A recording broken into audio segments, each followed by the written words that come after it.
বেশ কিছুদিন ধরেই আমার খুব ইচ্ছে করছিল আমার নিজে হাতে বাসায় রান্না করা চাইনিজ ফুড খেতে, কিন্তু অতিরিক্ত গরমের কারণে আমি আর এটা সাহস পাচ্ছিলাম না। যাই হোক, পরে রান্না করে নিয়েছি, ভাবলাম আপনাদের সাথেও শেয়ার করি রান্নাটা আমি যেভাবে করে নিয়েছিলাম। ফার্স্টেই আমি এখানে ভেজিটেবলস রান্না করে নিব। তো ভেজিটেবলস রান্না করার জন্য আমি এখানে পেঁপে আর গাজরটা একদম পাতলা করে কেটে নিয়েছি, সামান্য একটু লবণ দিয়ে এটা আমি হালকা সিদ্ধ করে পানি সহ রেখে দিয়েছি। আর এখানে একটু তেলের মধ্যে রসুন কুচি দিয়ে নিয়েছি, তো হালকা করে ভেজে একদম ছোট করে কেটে রাখা মাংসটা দিয়ে নিয়েছি, চিকেন। আর দিয়ে দিলাম গোলমরিচ গুঁড়ো, স্বাদ মতো একটু লবণও দিয়েছিলাম। তো ভেজে নেওয়ার পরে ক্যাপসিকাম আর পেঁয়াজের কলিটা দিয়ে নিয়েছি।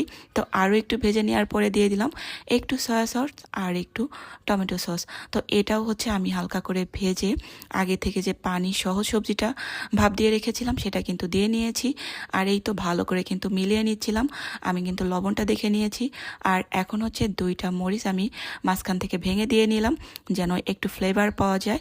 আর এখানে কর্নফ্লাওয়ার পানি দিয়ে গুলিয়ে দিয়ে দিলাম যেন সবজিটা একদম ঘন হয়ে আসে আর কি। আর এই তো ঘন হয়ে আসলেই কিন্তু নামিয়ে নিব। আর আমার এই সবজিটা কিন্তু খেতে খুবই মজা হয়েছিল, বিশেষ করে আমার কাছে খুবই ভালো লেগেছে। যাই হোক, আমি এখানে ফ্রাইড রাইসটা করে নিব, যেটার কারণে আমি ফার্স্টেই এখানে রাইসটা রান্না করে নিব। তো রাইসটা রান্না করার জন্য বেশি করে পানি দিয়েছি, লবণ, একটু তেল আর একটু লেবুর রস দিয়ে নিয়েছি যেন রাইসটা একদম ঝরঝরে হয়। আর এই তো রাইসটা কিন্তু রান্না করে নিয়েছি। এখন ফ্রাইড রাইসটা করার জন্য আমি এখানে দুইটা ডিম আর কি তেলের মধ্যে ভেজে নিব। তো ডিমের মধ্যে সামান্য পরিমাণ একটু গোলমরিচ আর একটু লবণ দিয়ে, আর এই ডিমটা কিন্তু একদম ঝুরঝুরে করে আর কি ভেজে তুলে রেখেছি। আর ওই প্যানের মধ্যে তেল দিয়ে নিয়েছি, তার মধ্যে দিয়ে দিলাম রসুন কুচি আর আগে থেকে কেটে রাখা ছোট ছোট পিস করে কেটে রাখা মাংসটা দিয়ে নিয়েছি, এটা চিকেন। আর দিয়ে দিলাম গোলমরিচ গুঁড়ো, স্বাদ মতো লবণ, একটু চিলি ফ্লেক্স। আর আমি এখানে নুডলসের মশলাটা ব্যবহার করেছিলাম, চাইলে কিন্তু এখানে ভেজিটেবলস মিক্স যে মশলাটা থাকে সেটাও কিন্তু দিয়ে নেওয়া যায়।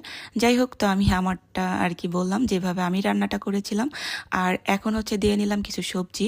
আমি এখানে ক্যাপসিকাম, গাজর আর একটু বরবটি একদম কিউব করে কেটে নিয়েছিলাম, সেটা দিয়ে নিয়েছি। আর দিয়ে দিলাম একটু সয়া সস আর একটু টমেটো সস দিয়ে এটা এখন একটু ভালো করে রান্না করে আগে থেকে ঝুরঝুরে করা যে ডিমটা রেখেছিলাম সেটা কিন্তু দিয়ে নিয়েছি। তো ভালো করে মিক্সড করে নিয়ে এখন দিয়ে দিচ্ছি রাইসটা। রান্না করা রাইসটা কিন্তু একদম ঝরঝরা আছে আর কি।